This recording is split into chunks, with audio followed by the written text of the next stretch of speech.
பல்கலைக்கழகத்தை நடத்தும் தலைவர் மட்டுமல்ல, தானே ஒரு பல்கலைக்கழகமாக விளங்கும் தலைவர் பாரிவேந்தர் என டாக்டர் பாரிவேந்தரின் 86வது பிறந்த நாள் விழாவில் புகழ்மாலை சூட்டியுள்ள தமிழ்நாடு பாஜக துணைத் தலைவர் கரு நாகராஜன், நாட்டின் நலனுக்காகவே பாரிவேந்தர் சிந்தித்து வருவதாகவும் தெரிவித்துள்ளார். போற்றுதலுக்குரிய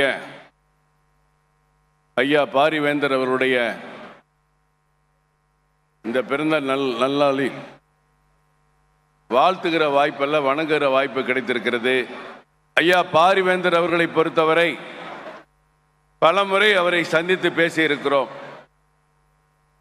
ஒரு அரை மணி நேரம் 1 மணி நேரம் அவரிடம் பேசிக்கொண்டிருந்தால் உலகின் பல்வேறு சம்பவங்கள், இந்த இந்திய திருநாட்டிற்கு என்ன தேவை என்ற கருத்துக்கள், எப்படியெல்லாம் ஒரு நேர்மையான முறையிலே ஒழுக்கமான முறையிலே இந்த நாட்டை உயர்த்த வேண்டும் என்ற சிந்தனைகளை எல்லாம் நம்மிடம் விதைத்து விடுவார்.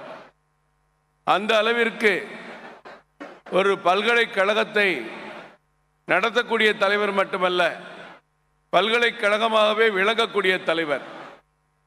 இங்கே இந்த கல்வி வளாகத்தில் பயின்று சென்ற பல்லாயிரக்கணக்கான மாணவர்கள் மிக உயர்ந்த பதவிகளிலே இன்றைக்கு இருக்கிறார் என்று சொன்னால், ஒரு அரசு செய்வதை விட அதிகமாக அந்த மாணவர்களை உருவாக்குகிற ஒரு சக்தி மிக்க பீடமாக இந்த வளாகம் இங்கே இடம்பெற்றிருக்கிறது என்ற அந்த புகழ் ஒன்றே போதும் ஐயா அவர்களுக்கு.